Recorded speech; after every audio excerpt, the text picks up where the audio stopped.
हमको सब सिद्ध करना था, वो क्या था? मध्वरी।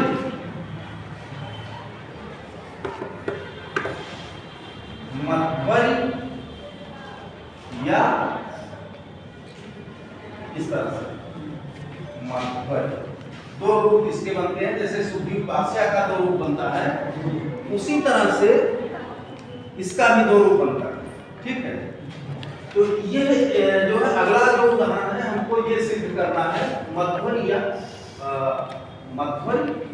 मध्वरी। इसमें दा का भी उच्चारण है, इसमें दा का उच्चारण नहीं, अंतर है। हाँ देखिए, मध्वरी ये हमको अभीष्ट है, ये हमको सिद्ध करना है। मध्वरी हमको सिद्ध करना है, और सबसे पहले जो है इसका हम विच्छेद करेंगे। तो विच्छेद क्या इसका होगा? मधु और धन अरि। मधु धन अरि। जब मध्वरी अगर करते हैं तो हरि हो गया। ठीक, अब हम इसके पहले जो है यण संधि का सूत्र देख चुके हैं, इको यणचि, और क्रमशः सुब्युपास्या हम सिद्ध कर चुके हैं। अब मधु धन अरि ये स्थिति है, हमको अभीष्ट है मध्वरी और मध्वरी।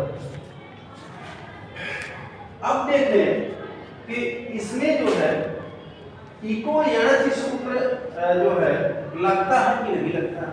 एक सूत्र जिसको हमने देखा है इको यणचि।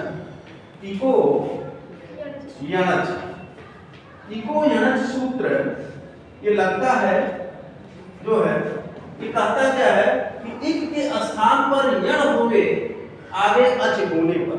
अच का अर्थ है स्वर।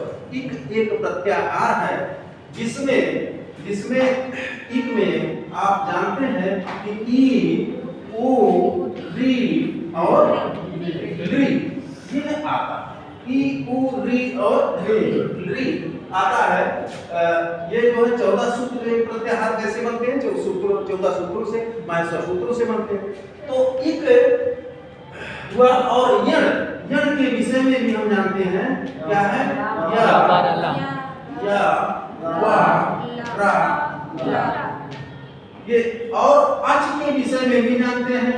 अच हो गया आ, ई, ऊ, री और ए, ओ, आए, आओ। यही तो ए, ओ, आए, आओ। इक में जो है ई से लेकर के तक, यण में जो है हैवर्ट के यहाँ से लेकर के और लण के रा तक, और अच में आयुध ऋ एवं यौच यहाँ।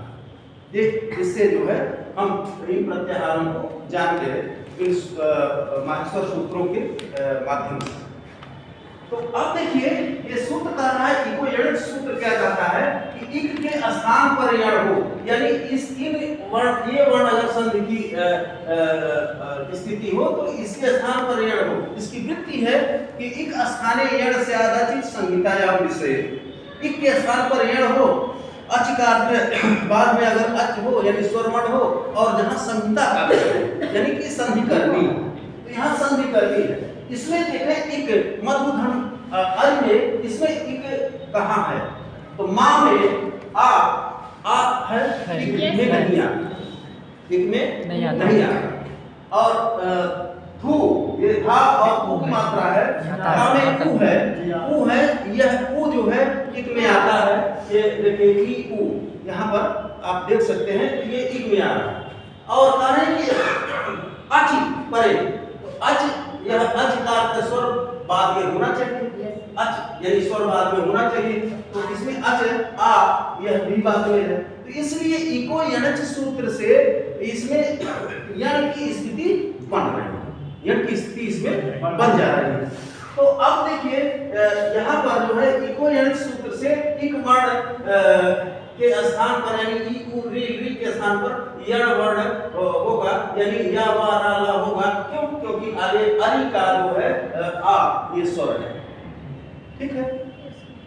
अब अगर हमारा ये देखिए इसको कहते हैं स्थानीय यानी अविधीयमान, स्थानीय या अविधीयमान, और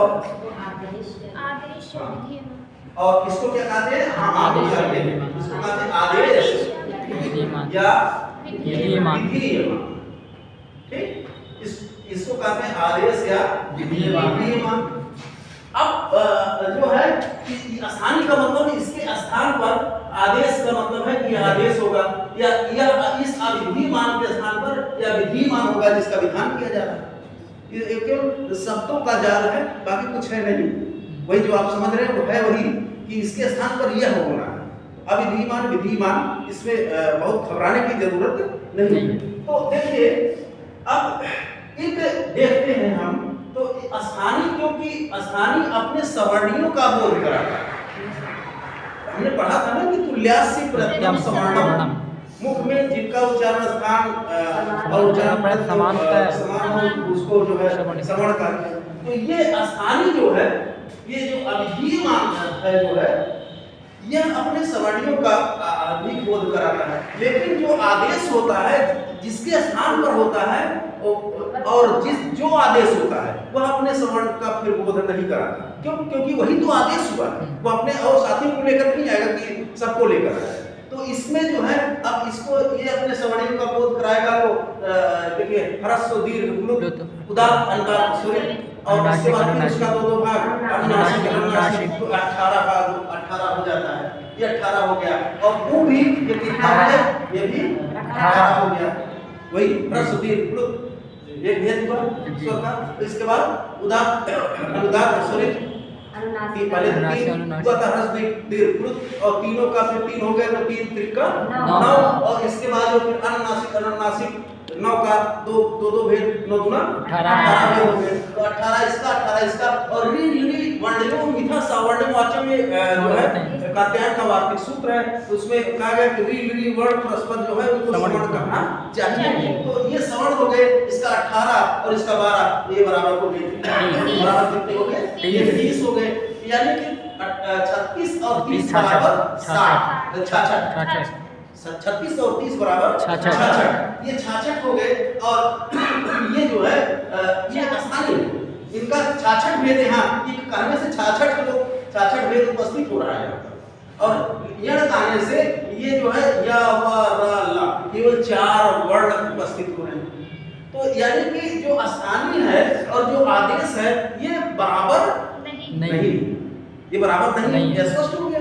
ये बराबर जब नहीं है तो जो है अगर बराबर होते तब एक सूत्र प्रवृत्त हो जाता, यथा संख्य मनुदेशा समानाम, यानी आदेश और स्थानीय अगर यथा संख्य है यानी उनकी संख्या बराबर है तो अनुदेशा का अर्थ आदेश समानाम, समान हो जाएगा। इस तरह से हो जाएगा, यानी कि ई के स्थान पर या, के स्थान पर वा, री के स्थान पर रा, के स्थान पर ला, ये हो जाता। लेकिन यहाँ 66 ये अपने सवर्णियों का भी बोध करा रहे हैं, 66 ही हो जा रहा है। इसलिए अब हम इसको है तो संख्या में बराबर, लेकिन इसको बराबर नहीं कर सकते, क्योंकि इसका एक अगर ये ह्रस्व लेंगे तो इसका जो 17 और आ रहा है, 18 होता है ना, तो 17 इसका लेंगे तो इसका भी 17 छूट जा रहा है, इसका लेंगे इसका भी जो है जो 29 छूट जा रहा है, ये दोनों मिलाकर। तो इसलिए बराबर नहीं, इसलिए यथा संख्य मनुदेशा समानाम इसमें प्रवृत्त नहीं होगा, क्योंकि आदेश और स्थानीय बराबर नहीं है। ये स्पष्ट है। अब ये बराबर नहीं है तो जो है अब क्या होगा? अब कैसे इस इसमें पता चल गया हमको मध का। देखिए मां, और अगर हम करें इस तरह से तो धा और उ निकल गया तो धन, उ और धन आदि, यही तो। अब हमको ये पता चल गया उ इसके स्थान पर यण होना है। तो अब हम क्या करेंगे?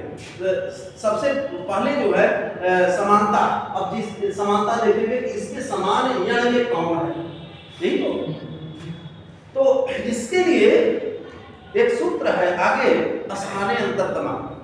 Yes. वो कौन सा सूत्र है? स्थानीय वो अंतरतमा। सूत्र है स्थानीय अंतरतमा। स्थानीय अंतरतमा। अंतरतमा। स्थानीय अंतरतमा। स्थानीय अंतरतमा जो है ये सूत्र है। ये सूत्र कहता है कह रहा है कि स्थानीय अंतरतमा यानी कि जो एक स्थानीय यानी षष्ठी स्थानीय अंतरतमा, जो एक है जो षष्ठी एक है इसके स्थान पर जो यण होना है वो अंतरतमा का अर्थ है। जो अंतरतमा किम अंतरतमा सदृष्टम, अंतरतमा किम अंतरतमा सदृष्टम, जो एकदम सदृष्टम होगा, एकदम समान होगा, वही जो है आदेश होगा। अब सदृष्टम समानता जो है वर्णों की समानता, ये व्याकरण शास्त्र है, शब्दानुशासन शास्त्र है जो है, ये समानता जो है चार प्रकार से देखी जाती है। समानता कितने प्रकार से देखी जाती है? चार प्रकार से देखी जाती है। तो वो कौन सी? पहला है स्थानकृत समानता और दूसरा है अर्थकृत, हाँ अर्थकृत समानता, गुणकृत समानता, तीसरा है गुणकृत समानता, गुणकृत समानता, समानता, मात्राकृत और समानता, चौथा है मात्राकृत समानता। मात्रा ये जो है चार तरह की समानता जो है होती है। अब देखिए समानता जो चार तरह की है, तो एक चीज आपको ध्यान आनी चाहिए।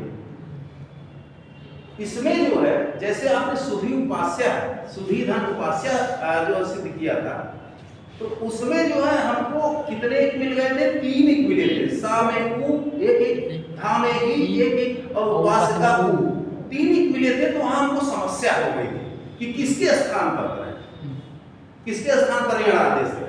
यहाँ पर वो स्थिति नहीं, यहाँ पर मधु धम अरि में वो स्थिति नहीं है, और उसका निर्णय तीनों में किसके स्थान पर कर रहे हैं उसका निर्णय करने के लिए एक सूत्र रहा, एक सूत्र आ गया था क्या कि तस्मिन् निर्दिष्टे पूर्वक से आया था ना कि किसके स्थान पर जो है ये हो।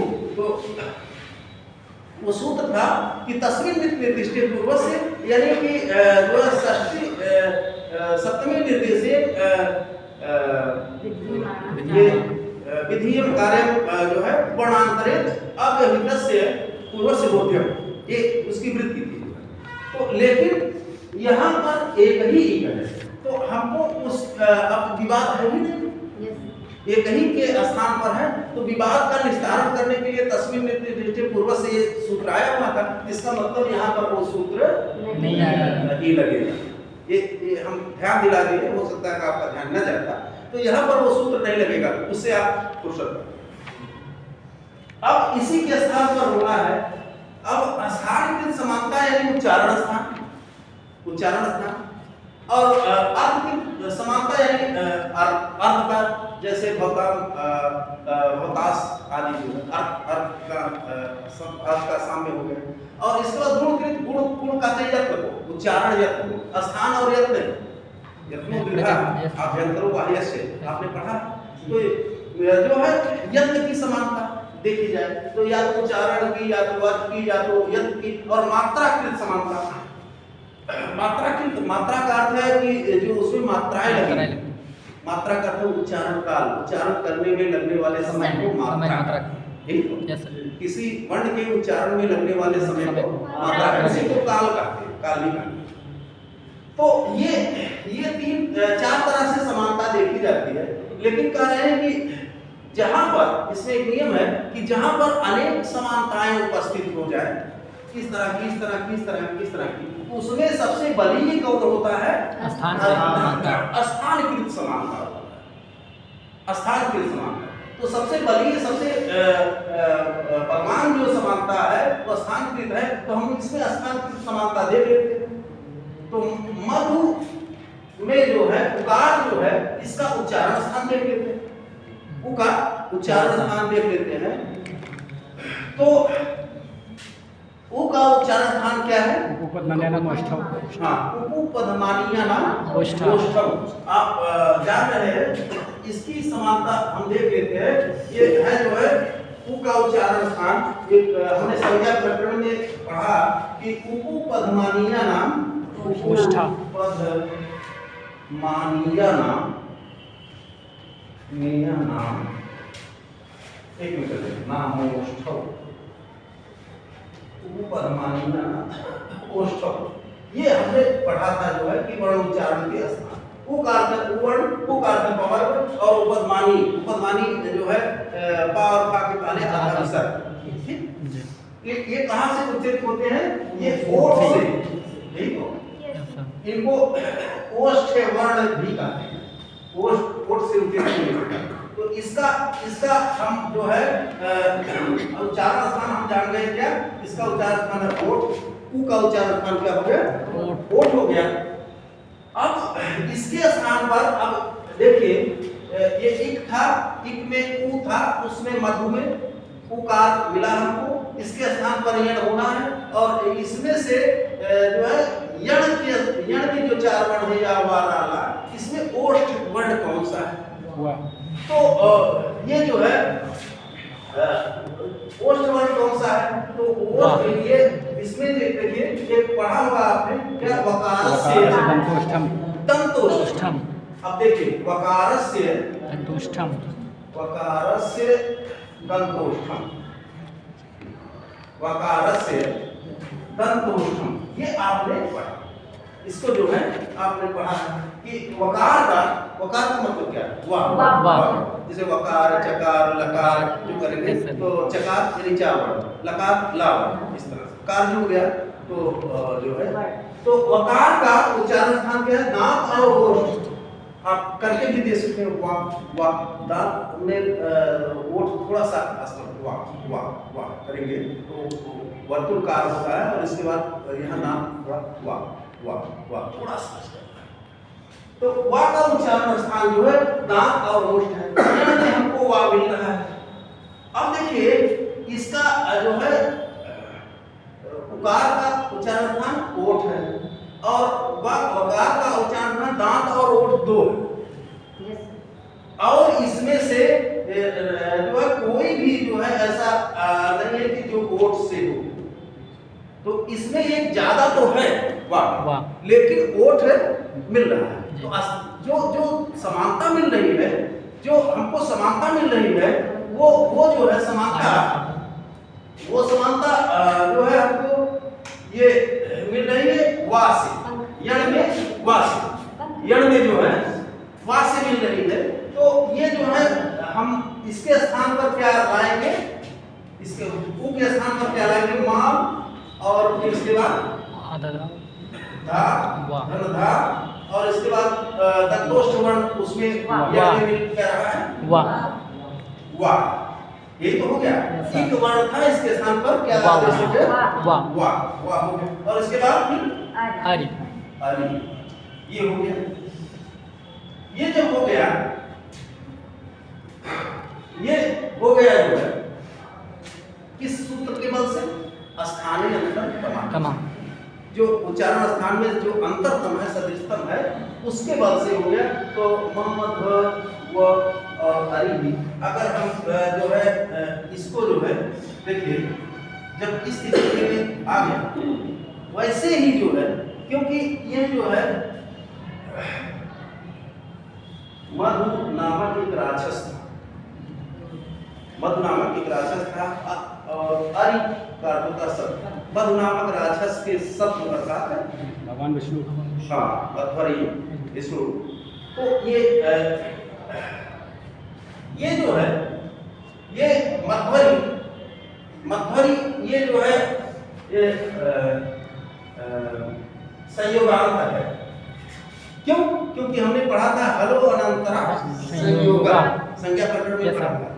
व्यंजन वर्ण अगर कहीं किसी जो है स्वर वर्ण के व्यवधान से रहित है, उसकी संयोग संज्ञा होती। ये हमने जाना। तो ये जो संयोग पद है, ये क्या है? संयोग पद है। मधु और अरि, माधवा, ये संयोग पद है। माधा हुआ, ये संयोग पद है, तो ये एक सूत्र आ जाता है, वो सूत्र आता है कौन सा? संयोगांतस्य लोपा। वो सूत्र है जो है संयोगांतस्य लोपा। सूत्र क्या है? संयोगांतस्य लोपा। संयोगांतस्य लोपा, तस्य लोपा। ये संयोगांतस्य लोपा ही ये सूत्र कहता है कि संयोगांतम यत् पदम तस्य लोपस्य। जो संयोगांत पद है, ये पद इसलिए है कि इसमें षष्ठी का जो है लगा मधु का सप्तु, षष्ठी में काकी के हो, तो ये क्योंकि इसमें षष्ठी लगा हुआ है, तो इसलिए जो है ये संयोगांत पद हो गया। इसके कार्य की संयोगांतस्य लोपा, जिसके अंत में संयोग हो, यानी मां के अंत में इसका संयोग है, इसका संयोग है, स्वर का बीच में व्यवधान नहीं, उसका उस पूरे पद का लोप हो जाए। जिसके अंत में संयोगांत हो उसका लोप हो जाए, उस पद का लोप हो जाए, तो वो पद क्या हो गया? पूरा पद ही हो गया। मां भी तो उसमें आ गया, इसीलिए तो संयोगांत है। तो पूरे पद का लोप संयोगांत से लोपा करने लगा। जैसे ही ये कहा कि संयोगांत से लोपा, यानी संयोगांत जो पद है उसका लोप हो जाए, तो बचा क्या? अरि, केवल अरि बचा। वैसे ही एक जो है और व्यवस्थापक सूत्र आ जाता है, वो कहता है परिभाषा सूत्र, क्या कहता है? अलोअंतरस्य। वो कौन सा सूत्र है? अलोअंतरस्य। अलोअंतरस्य। ये सूत्र की क्या ये सूत्र क्या कहता है कि अंत से अंत का, अल का अर्थ क्या होता है? अल एक प्रत्याहार है, अल एक प्रत्याहार है, जिसमें क्या आता है? और व्यंजन पूरी वर्णमाला, पूरा 14 सूत्र आयुर्वेद से लेकर के हल तक सब अल में आते हैं। आयुर्वेद का आ और हल का ला, वहां से ले लीजिएगा आ ला, अल प्रत्याहार। तो ये अलोअंतस्य सूत्र कहता है कि अंतिम अल का लोप होगा। जो संयोगांत है, आप पूरे पद का लोप नहीं कर सकते, नहीं तो फिर इतना जो किया तो जाता है। और फिर पाणी कहते क्योंकि इक वर्ण के स्थान पर यण हो, यहाँ इक वर्ण दूसरा उ है, उसके स्थान पर यण वा हो रहा है, तो ये स्थिति क्यों करनी पड़ती? पहले ही वो जो है सब लोग कर देते, अरि छोड़ देते। तो जो संयोगांत से लोपा जो है, जो कहा था कि संयोगांत पद का लोप हो जाएगा, ये रोक दिया। कौन? अलोअंतरस्य। नहीं, आप लोग करिए, दोबारा के लोप करने से नहीं रोक रहे, लेकिन अलोअंतरस्य यानी अंतिम अल का, अल जो है कहते हैं कि पूरा स्वर और व्यंजन सब अल के अंतर्गत आता है, प्रत्याहार से आप जानते हैं। अब ये जो है ये स्वर या व्यंजन में देखो है ही कहीं है कि क्या है? व्यंजन है। तो अंतिम अल हो गया, इसमें संयोगांत में क्या? वाह व्यंजन हो। इसका लोप कौन सुझा दिया? कहा दिया कि केवल अंतिम अल यानी वाह का लोप करिए, लोप करिए, लेकिन अंतिम अल वाह का लोप करिए। और जैसे ही ये इन्होंने कहा कि अंतिम अल वाह का लोप करिए, तो एक चीज ध्यान रहे कि इक के स्थान पर ही तो यण किया था, एक उ था, उसके स्थान पर यण वाह ही किया था। यही इको यण सूत्र कहता है, वही करना था और उसी को आप लोग करते हैं। तो पाणी ने देखा कि ये तो गड़बड़ हो जा रहा है, ये जो ये कात्यायन ने देखा कि ये तो गड़बड़ हो जा रहा है, कि पाणी ने कहा है कि जो है ऐसा लोप हो जाएगा, और तब तो फिर जो उस करने का मतलब क्या होगा? तो इन्हीं का सूत्र कट जा रहा है। तो इन्होंने कहा देखिए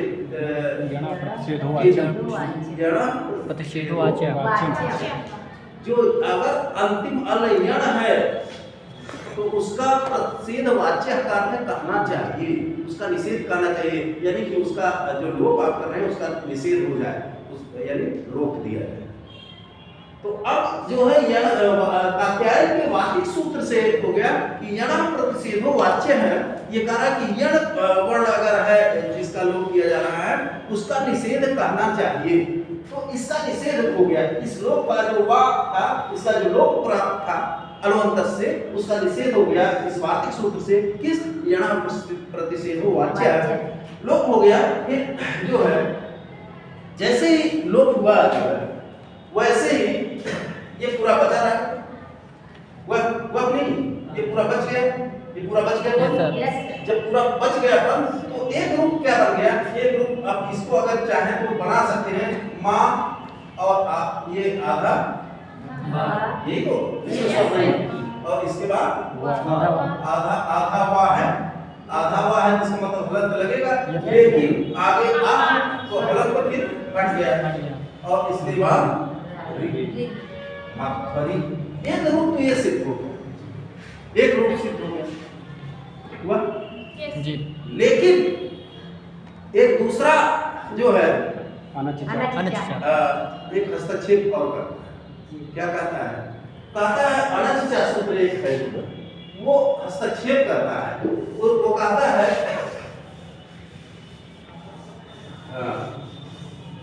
अनचिचा सूत्र, अनचिचा सूत्र,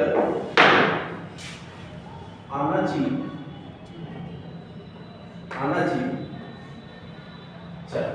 ये सूत्र क्या कहता है, ये चार जैसे जो है कि सूत्र पूर्ण है, इसमें पूर्व सूत्र, इसमें अदृष्ट पद है, क्योंकि हमने पढ़ा था सूत्र से अधिष्टम पदम सूत्रांतराद अनुवर्ती अदृष्ट पद है। तो यरो और नास्के नास्तो वासे यर ले लिया गया उस सूत्र से इसकी वृत्ति में, और इसके बाद अचो रहा भ्याम द्वे से यहाँ पर हाँ अचो और द्वे ये ले लिया गया।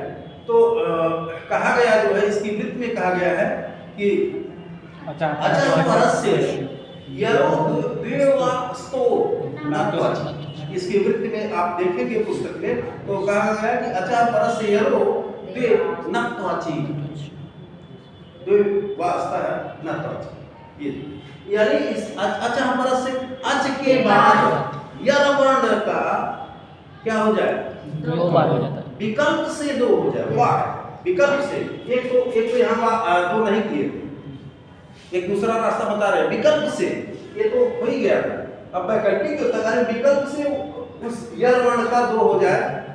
शब्द ये है कि आगे अच न हो, ना तो अची, आगे जो है स्वर वर्ण ना हो। अब देखिए यह देखिए अचा परस्य यर हो, माँ में जो है क्या है, है है यस माँ में आ है, इसके बाद यर वर्ण ये है कि नहीं, ये जानना है।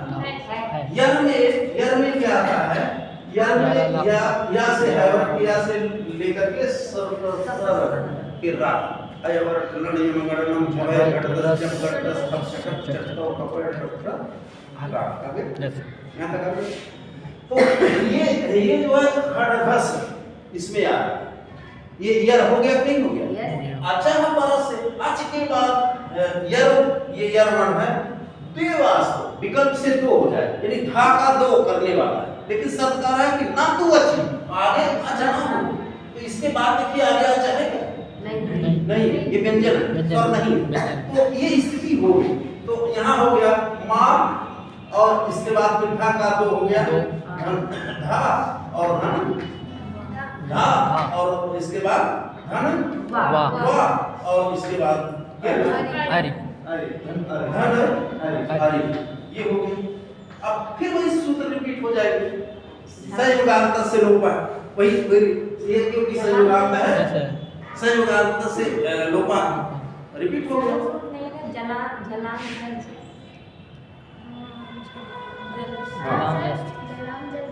वही तो लगेगा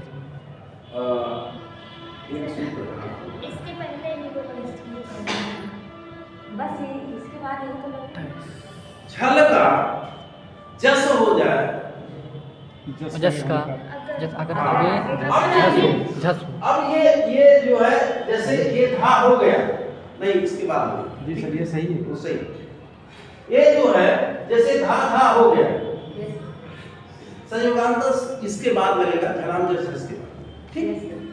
अब ये जैसे ही धा हुआ, जैसे ही धा हुआ जो है, वैसे ही एक सूत्र जो है और बीच में है झलाम जस जस झस, झलाम झलाम जस झस, ये उसी तरह से इको यणज की तरह ही है जो है। तो झलाम झल स्थाने षष्ठी है, यस सर। झल स्थान है। जस जस का अर्थ है जस वर्ण हो जाए। अगर शब्द है कि झस वर्ण अगर हो तो यहाँ ये भी लिख लेते हैं। या द्वित्व होने के बाद जब द्वित्व हो गया था, यहाँ द्वित्व हुआ, द्वित्व होने के बाद ये झल वर्ण है कि नहीं है। अब झल में आपको प्रत्याहार याद है, कहें तो हम लिखते लिखना है। झल में झमाए घटधस जब घटधस पक्षठत झा से लेकर के हल के ला, झमाए के झा से लेकर के हल के ला, ये लिखने की जरूरत नहीं है, आपको कंठस्थ है। तो इसमें देखिए झमाए घटधस ये झल है, ये झल वर्ण है। था आता है घटधस था। और इसके बाद जो है कारण कि अगर झल वर्ण है तो उसका जो है जस होगा। इसका ये झल वर्ण में आ गया, इसका जस हो जाए। शर्त है कि आगे झस वर्ण होना चाहिए। तो झल में जो है आप जान रहे हैं कि झवे से लेकर के हल तक आता है। और लेकिन झस में भी वही है, लेकिन कुछ वर्ण कम। तो ये हो गया झमाए झा हम ये खा ढ ढा और घटधस ज ग ड और द, इतने आते हैं। तो झस में इतने ही आते हैं, झल में जबकि हल के ला जाता है। तो कारण कि इन झल वर्णों का अगर आगे झस है, यानी झ भ घ ढ धा और ज भ घ ड ता, ये वर्ण अगर आगे है तो ये जस हो जाएगा। जस में आप जानते हैं कि ज ब घ ड और द, ये पांच वर्ण। तो ये जो है ये झल वर्ण है। और आगे झस में भी जा रहा है, तो झल वर्ण का जो है क्या हो जाए, जस होगा। शब्द है कि आगे झस हो, तो ये दोनों स्थिति मिल जाती है। यानी यहाँ झल भी है और यहाँ भी इसके आगे जो है झस भी है। तो इसका जो है जस होना है। अब जस होना है कैसे आप करेंगे, फिर वही चीज आपको समान उच्चारण। तो ये भा का उच्चारण स्थान क्या है, लिटुल सानाम तवर में धा ता दा तवर में आता। तो ये जो है हो गया। देखिए इसके लिए हमने पढ़ा था लिटुल सानाम दंता, लिटुल सानाम दंता। ये लिवर्ण तू तवर ता दा दा ला और शय नाम से। अब ये जो है ये दंत, हम इसका जान लो। अब जो आदेश होना है वो 5 है। जस आदेश होता है, तो उसमें देख लीजिए दंत कौन है। तो जो है जा तो दंत है नहीं, पा तो दंत है नहीं, और गा दंत है नहीं, और डा दंत है नहीं, बचा क्या दा, क्योंकि तवर में आता ता था दा, तीसरा वर्ण है।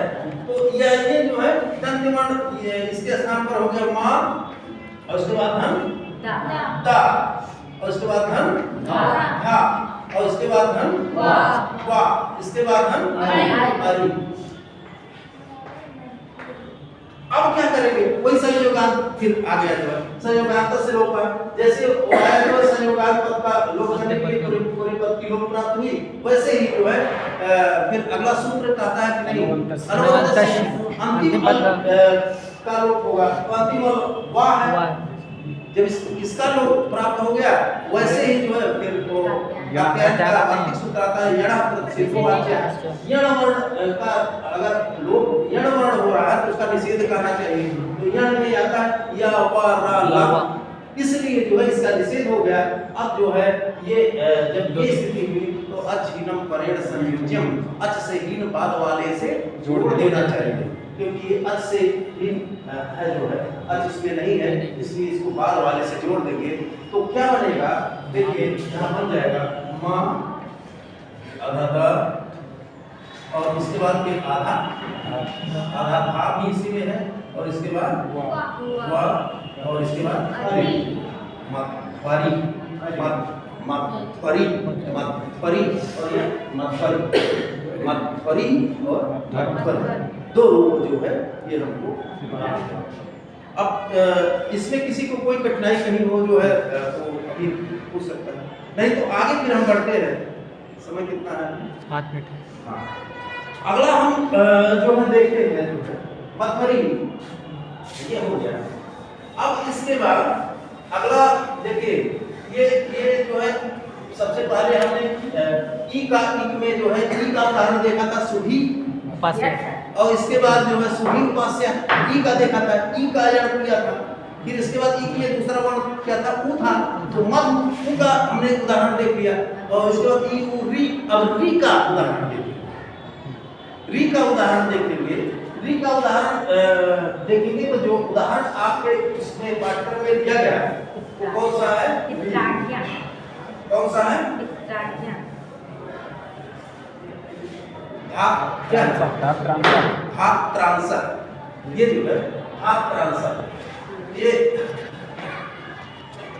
भाग ट्रांसर या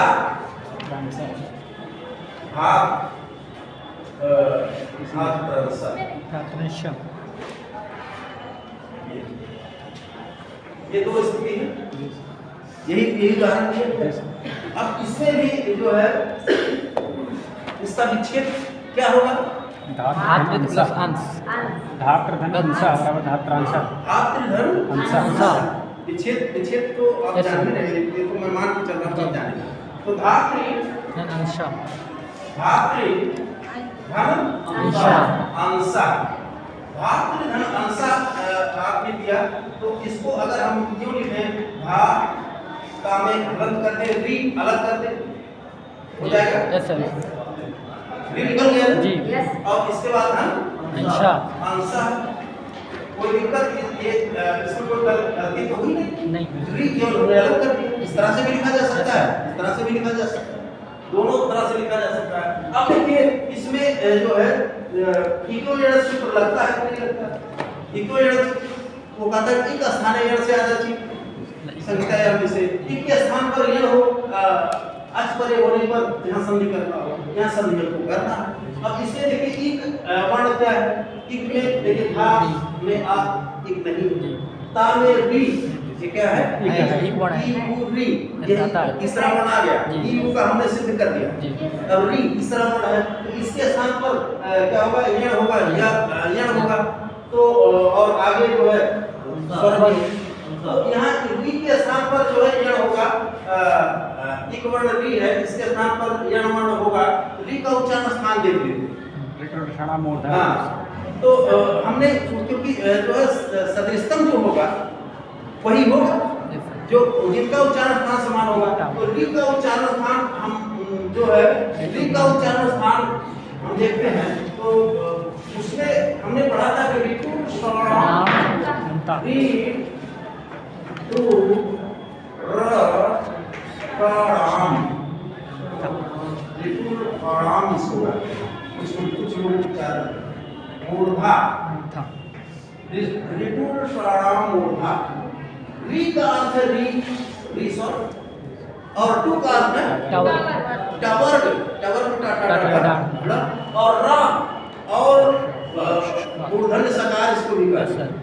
तो ये जो है कहाँ से उठे होते हैं? मूर्धा से। आप करके देखें री, तो जी जो है ऊपर ऊपर का, और इसके बाद टा, तो जीभ जो है ऊपर की तरफ जाती है मूर्धा, और टा ठा डा धा ड़ा ड़ा अरे करीब ड़ा, तो यहाँ जो है चोट मारती है इसको रा, ये भी मूर्धा की तरफ काटती है। और इसके बाद फ्रा उष्म वर्ण है, इसको ज्यादा उज्जवल है, फ्रा सलस्य उष्माणा नहीं पड़ा, तो फ्रा। तो ये जो है मूर्धन्य है, तो इसके स्थान पर जो है मूर्धा वाला यण में कौन सा है? या वा रा, यण में या वा रा हम जानते हैं, तो इसमें मूर्धा कौन है? रा मिल जा रहा है। इसके स्थान पर क्या हो गया? धा और इसके स्थान पर हो गया रा, और इसके स्थान पर हो गया यहाँ आगे के अंसा। ठीक हो? आकर अंसा। अब क्या करेंगे? अब यहाँ यहाँ तो दीप्त हो रहा है कि नहीं हो रहा है? होगा कि नहीं होगा? आना चाहिए सूत्र लगेगा कि नहीं लगेगा? आना चाहिए सूत्र लगेगा, दीप्त कर रहा है लगेगा कि नहीं लगेगा? तो ये जो है ये इसका दीप्त हो गया। अब उसको पूरा सूत्र बताने की फिर जो है पूरा सूत्र बताने की आवश्यकता नहीं। इसका दीप्त हो गया तो हो गया धा, फिर ता, फिर इसका दीप्त हो गया जो है ता यर्ता। यस सर अच्छा हमारे से रो जी यस सर तो इसका दीप्त हो गया तो ये हो गया ता और इसके बाद हम रा और इसके बाद अंसा। तो हो गया। अब जो है फिर क्या करेंगे? फिर यहाँ जो है अब क्या करेंगे? जोड़ जमाए घटता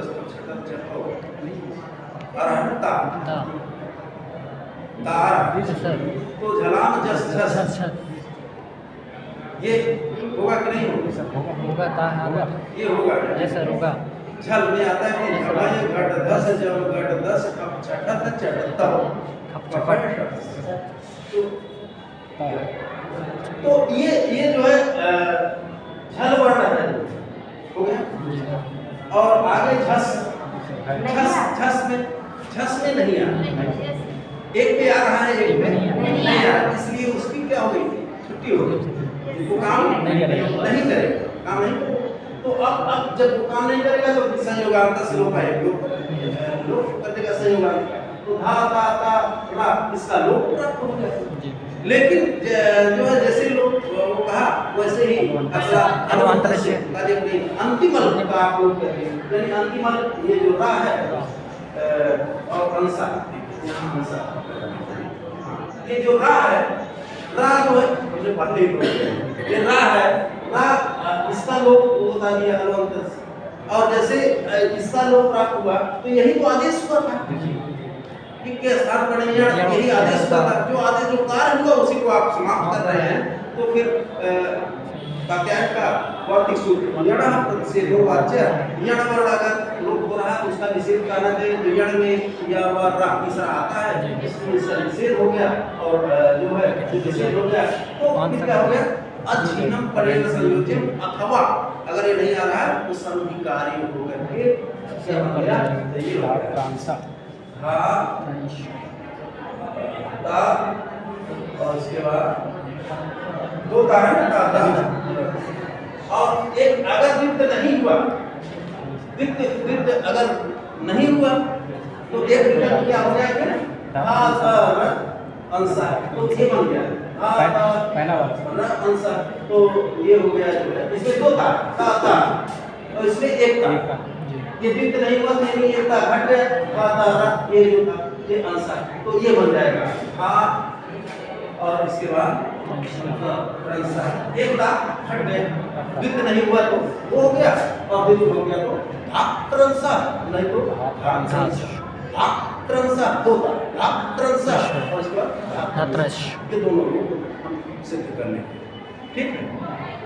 अब बाकी एक और बचा हुआ है ई उ री का हो गया री में कुछ है ही नहीं, री में कुछ नहीं है, इसको हम कर देंगे।